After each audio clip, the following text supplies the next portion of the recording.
Well, this is my first visit to Somalia and I'm thrilled. hagaag waa markii ugu horeysay aan Soomaaliya imaado aad ayaan ugu faraxsanahay inaan imaado anigoo ah wasiir ka socda dalka Britain ahna xogeeyaha horumarinta caalamiga ah waxaan leenahay saaxiibtinimo muddo fog soo jirtay oo aan la leenahay Soomaaliya sidaa darteed imaashadayda maanta halkaani waxay ku saabsan tahay fiirinta ajantaha mustaqbalka siyaasadeed ee Soomaaliya waxaan arkayaa baarlamaan cusub waxaa sharaf ii ahayd in aan maanta la kulmo afhayeenka baarlamaanka iyo ra'iisul wasaare ku-xigeenka si aan uga hadalno arrimo ku saabsan doorashada madaxtinimo ee soo socoto iyo sidii baarlamaanka iskula shaqeyn lahaayeen sida muuqato boqolkiiba 50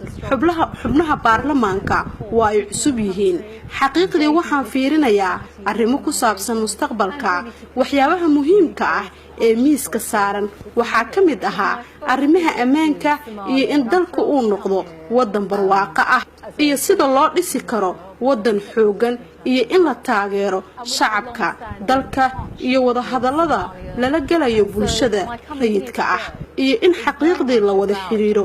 UK iyo Soomaaliya oo saaxiibtinimo ku dhisan.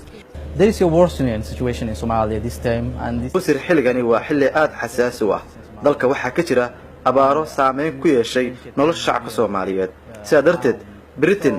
maxay arintaa inay ka qabato ugu tala gashay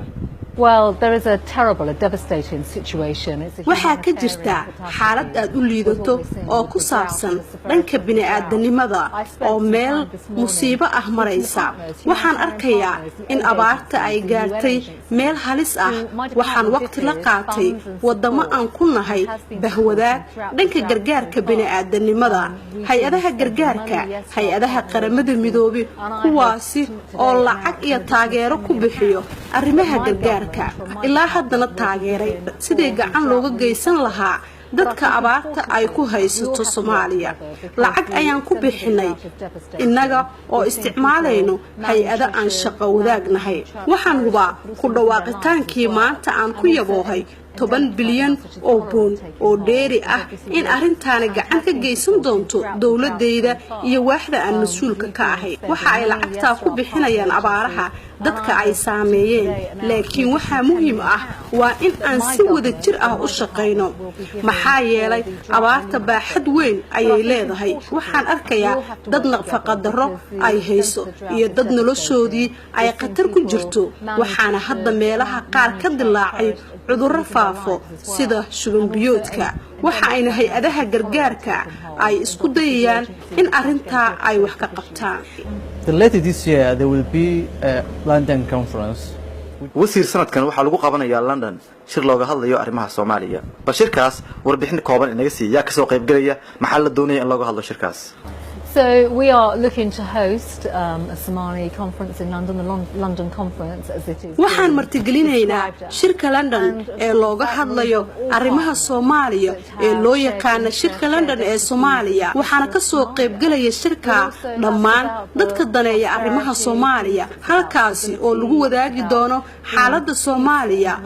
iyo adduunka sida uu u daneynayo Soomaaliya waxaa xoog lagu saari doonaa nabadda iyo xasiloonida iyo xalinta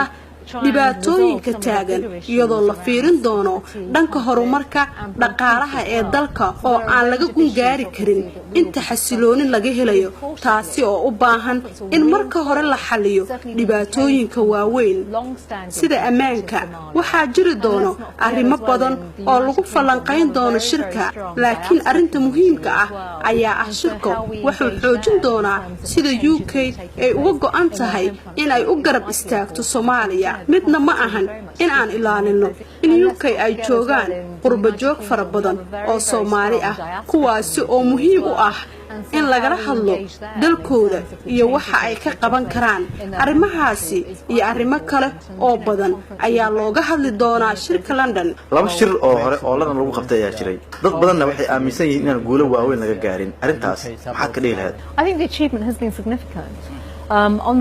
guulo waaweyn ayaa laga gaaray shirarka marka laga eego in adduunkii uu halkaasi iskugu yimid beesha caalamka ayaa si wada jir ah u shaqaynayo iyo danaynta Soomaaliya muddo dheer inaga oo maanka ku hayno in ay jiraan arrimo badan tan ammaankuba ha ugu horeysay taasi oo aad looga shaqeeyo waxaad ogtahay waxa halkaan inoo joogo ciidamo waxaan la shaqeynaa saaxiibada taasi oo ah arrin sax ah hadda si wada jir ah si marka aan horay ugu sii socono waxaan diiradda saaraynaa awoodsiinta Soomaaliya iyo dhisidda hay'adaha dawliga ah iyo in aan taageero siino Soomaaliya waqti dheer sida aan dalka u gaarsiin lahayn barwaaqo iyo horumar kuwaasi oo shaqo iyo nolol abuuri kara iyo arrimaha ammaanka oo ay ayagu gacmahooda ku keenaan kaliya ma ahan Muqdisho ee dalka oo dhan gobolka oo dhan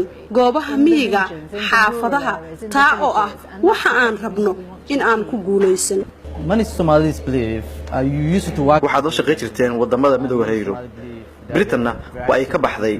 wadamada la isku yiraahdo midowga Yurub oo hadda Britain gooni ay u taagan tahay